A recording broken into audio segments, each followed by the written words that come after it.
Hello friends, कैसे हैं? बढ़िया। यस सर, आज हम लोग अपने डीटी के डायरेक्ट टैक्स के नॉलेज बूस्टर की सीरीज में एक इम्पॉर्टेंट प्रैक्टिकल इश्यू को पिक करेंगे, इम्पॉर्टेंट केस लॉ को पिक करेंगे। बेसिकली ये केस लॉ पुणे ट्रिब्यूनल का है। मेरी बात ढंग से समझे, पुणे ट्रिब्यूनल का है, लेकिन बहुत ज़्यादा इंपॉर्टेंट रोल प्ले कर रहा है कैपिटल गेन के पॉइंट ऑफ व्यू से, क्योंकि इसमें एक सुप्रीम कोर्ट के केस का हवाला भी दिया गया है, वाटिका टाउनशिप प्राइवेट लिमिटेड का। बेसिकली आपको अगर मालूम है सेक्शन 43CA, तो उसमें हम लोगों ने सेफ हार्बर लिमिट की पड़ी हुई है कि अगर कोई बिल्डर या कोई भी प्रॉपर्टी डीलर अपनी प्रॉपर्टीज़ को सेल आउट करता है, चलिए छोड़ दीजिए, कोई भी बंदा जो अपनी प्रॉपर्टीज़ को सेल आउट करता है और उसकी sale value stamp duty value के 10% से कम है, तो जो डिफरेंस का अमाउंट होगा, आज की डेट के प्रोविजन में बता रहा हूं, तो जो डिफरेंस का अमाउंट होगा वो उसकी इनकम में जोड़ दिया जाएगा। ये एक नॉर्मल सिस्टम है, ये आपको अच्छी तरह मालूम। But if the difference is between less than 10% between the sale price and the stamp duty value is less than 10%, then the value is ignored and no addition shall be made. बस इतना सा हमें मालूम है, that is in accordance with section 43CA। लेकिन जो आया है कि भाई हुआ क्या, प्रॉब्लम यहां पर ये आई कि पहले it was earlier it was safe harbour rule was 5%, जो हमारा सेफ हार्बर की लिमिट थी वो 5% की थी। अब वो सेफ हार्बर की लिमिट बढ़ाकर 10% कर दी, जो डिफरेंस की फिगर है वो 10% कर दी। अब एक बंदा जिसने उस समय सामान को बेचा जब ये लिमिट 5% थी और अब ये लिमिट बढ़कर हो गई 10%, तो अब असेसिंग ऑफिसर जब एडिशन कर रहा है, कह रहा है कि नहीं नहीं, हम डिफरेंस ना 5% से ज़्यादा है, क्योंकि जिस साल आपने ऐसा ट्रांजैक्शन किया उस साल 5% से ज़्यादा का डिफरेंस है, तो हम एड बैक कर लेंगे। और आपसे भी पूछा जाए तो आप भी कहेंगे यही।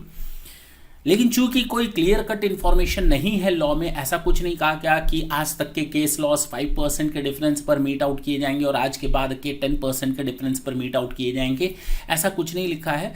तो कहा गया कि जो डाउट्स इन लॉ हैं वो in favour of the assessee होंगे, वी नो वेरी वेल। तो अब यहां पर केस तो मैंने आपको समझा दिया कि सेफ हार्बर की लिमिट थी 5%, वो बढ़कर हो गई 10%, लेकिन इसमें एक प्रॉपर्टी डीलर था, ये Sai Bhargavnath infra versus assistant commissioner of income tax. ये पुणे का केस है जो ट्रिब्यूनल में गया। अल्टीमेटली क्या हुआ, मैं वो सीधी सी बात बता रहा हूं। जब ये पुणे ट्रिब्यूनल में पहुंचा तो उन्होंने एक हवाला दिया सुप्रीम कोर्ट डिसीजन का, वाटिका टाउनशिप प्राइवेट लिमिटेड का, कि भाई अगर स्टेच्यू यानी आपका लॉ कंफ्यूज कर रहा है आपको और उसके ड्यूअल मीनिंग निकलते हैं, तो वो जो भी बेनिफिशियल टू द एसएससी होगा उसी को पिक कर लिया जाएगा। और अगर कोई अमेंडमेंट हुआ है प्रोविजन में, तो वो बेनिफिशियल टू द एसएससी अगर है तो उसी को पिक किया जाएगा जो बेनिफिशियल टू द एसएससी हो। तो यहां पर डिफरेंस जो है वो 10% का बेनिफिशियल टू द एसएससी है, भले ही ये उस साल का केस है जिस साल का परसेंटेज 5% था। बाद में चूंकि ये 10% हो गया, आज की डेट में अगर असेसिंग ऑफिसर इसको ऐड बैक कर रहा है, एडिशन कर रहा है, तो इसको 5% न पिक करके 10% पिक करना चाहिए, क्योंकि इसको रेट्रोस्पेक्टिव इफेक्ट मान लिया जाएगा अगर वो एसएससी के बेनिफिशियल इंटरेस्ट में है। तो दैट्स इट। कहता है the tribunal held that section 43CA provides, चलिए मैं आपको एक बार केस बता देता हूं। Section 43CA amendment increasing safe harbour limits from 5% to 10% on sale of immovable property has retrospective effect. Case मैंने बता दिया, डिसीजन मैं आपके सामने पढ़ने जा रहा हूं। Tribunal held that section 43CA provides that if consideration from the transfer of asset okay is lesser than its stamp duty value, then the difference will be taxed as deemed income. This 10%, now the value is a 10% margin, then there cannot be no addition shall be made. This 10% margin had been provided from the Finance Act 2020 यानी 1 अप्रैल 21 से इसको effect में लाया गया, और उसके पहले this limit was 5%. The instant case was revealed for the year 15-16, जबकि उस समय 5% की लिमिट थी।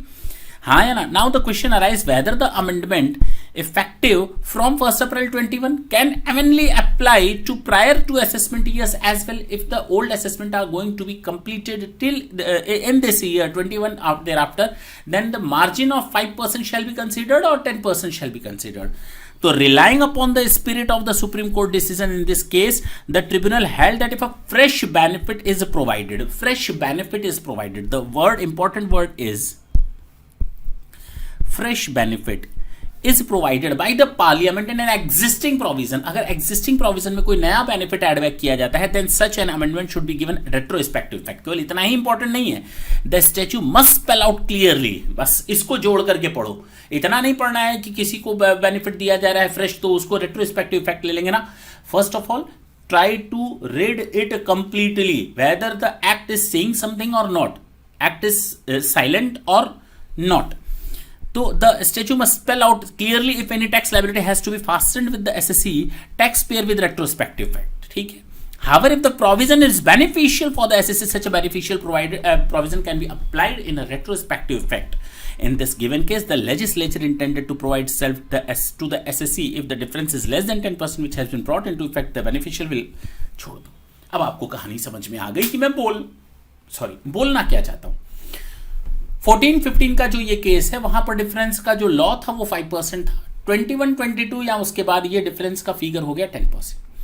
अब जब 21-22 में कोई असेसमेंट 15-16 का फाइनल हो रहा है, 15-16 का फाइनल हो रहा है, तो उस समय एडिशन जो डिफरेंस का मार्जिन है वो 10% कंसिडर करना चाहिए या 5%। एसएससी का रहा है डिफरेंस 8% है, मत लो।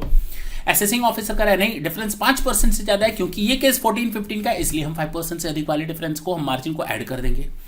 केस पहुंचा पुणे में, तो उन्होंने वाटिका टाउनशिप प्राइवेट लिमिटेड का एक हवाला दिया सुप्रीम कोर्ट का, जिसमें कहा गया कि अगर कोई फ्रेश बेनिफिट किसी प्रोवाइड किया जा रहा है एग्जिस्टिंग प्रोविजन में, एक्सटेंड किया जा रहा है और वो बेनिफिशियल टू द एसएससी है, और अगर साइलेंट है एक्ट, उस बारे में कुछ नहीं बोलता कि इसका इफेक्ट कब से लेना है, तो हम मान लेंगे ये रेट्रोस्पेक्टिव ही इफेक्ट लगेगा। That's it, nothing more than that. लेकिन it has a important impact on our taxation system. Yes sir. तो नेक्स्ट सेशन में आपके सामने फिर एक इंपॉर्टेंट सेक्शन को लेकर के, important case law, important update को लेकर आपके सामने आएंगे। तब तक के लिए tata and bye bye. Thank you, thanks a lot.